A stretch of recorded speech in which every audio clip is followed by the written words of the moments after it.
Good morning and once again welcome to my YouTube channel, Maths with Ease by Mr. Kamotho. And in this video I want us to explain example 3 of Algebra 9.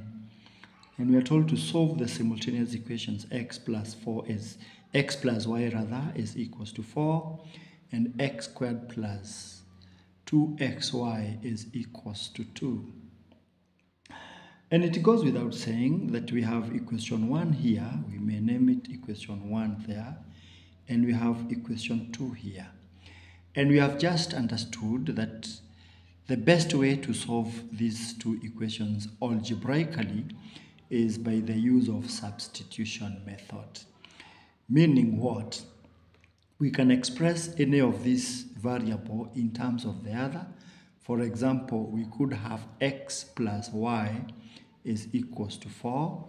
We can have x is equals to 4 minus y. That is one way. Or we can have y is equals to 4 minus x. We could have the two equations which are true. But then when we come now to the equation to substitute, we also we look at it. If we are going to substitute x here, we are going to do it twice because we have x here and we have x here. And this one is squared, so we must square this one. And that is too much work. But if we are to substitute y here, there is only one y here, and it is not having any index, so we bring it the way it is. So it is easier, therefore, to substitute y in this equation number 2, and that is exactly what we are going to do. So that we have x squared plus 2x, y, now we bring in the value of y in terms of 4 minus x is equals to 2. That is what we have.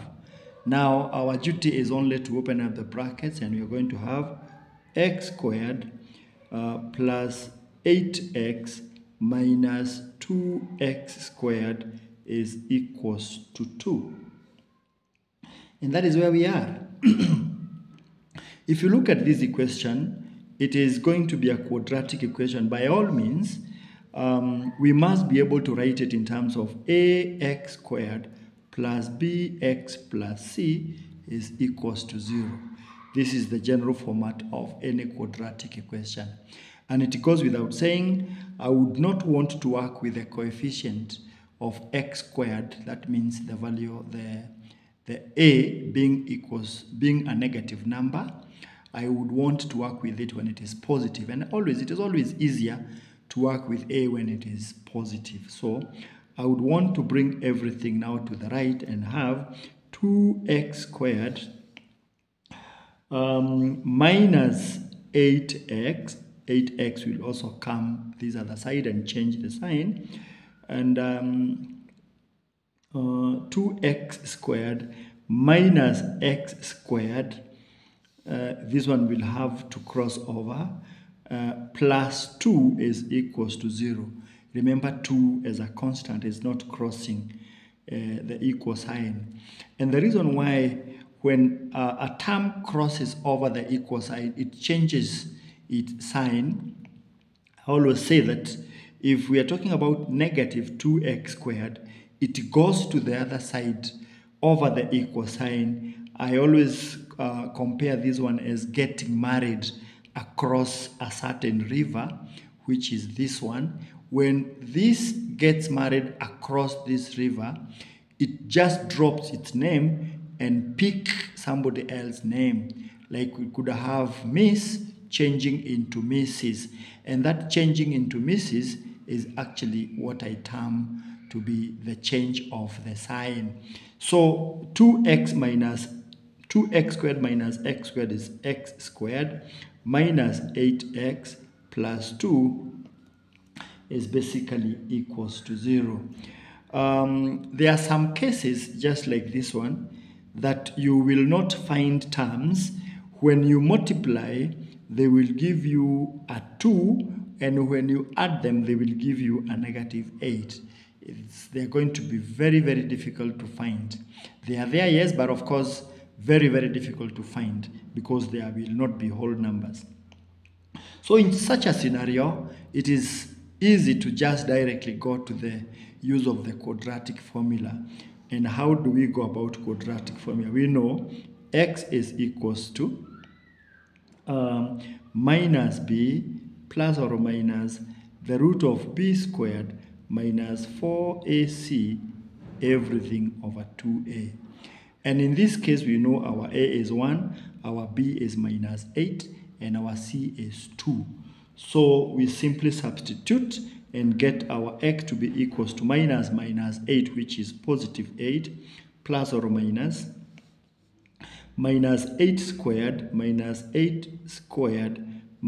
4 times a, which is 1, times c, which is 2. Everything over 2a, 2 times 1, which is that. It goes without saying x is equals to 8 plus or minus the root of 64 minus 8. The root of 64 minus 8, because we have to have 64 minus 8, that is 56. The square root of 56, everything over 2a, where 2a is 1. So everything over just 2, everything over 2. What is the square root of 56? What is the square root of 56? The square root of 56 is 7.48, so to speak. 7.48. The square root of 56 is 7.48. There we go. So our x is 8 plus or minus 7.48, everything over 2. And let us consider the positive first. So 8 plus 7.48, consider the positive first. So we are saying 8 plus 7.48 over 2 is actually 15.48 over 2. And then we divide by 2 here, and the answer is 7.74. Our value of x is 7.74. That is one value of x. Another value of x is when we consider now the negative, this negative. X can also be equals to 8 minus 7.48 over 2.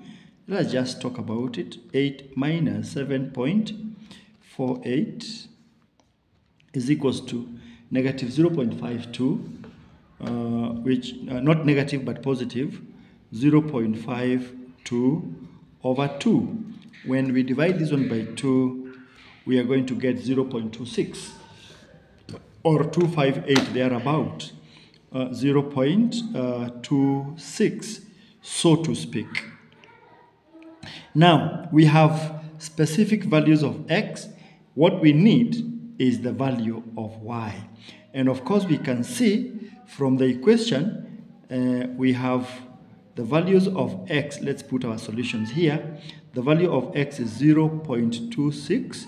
The value of y will come here, and then the other value of x is 7.74.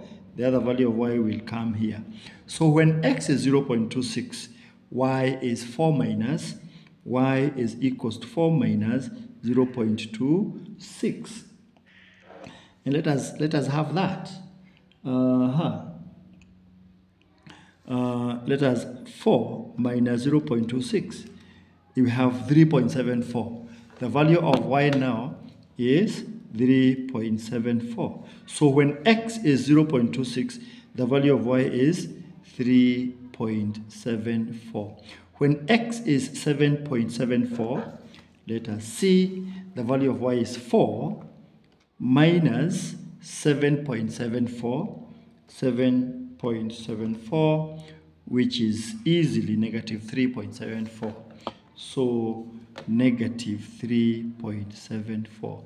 And these are the solutions to those simultaneous equations. We have solved them algebraically. Please note, we were not able to use factorization method, but the quadratic formula has come in handy to help us solve those two simultaneous equations accurately. Thank you, and let us meet in the next video.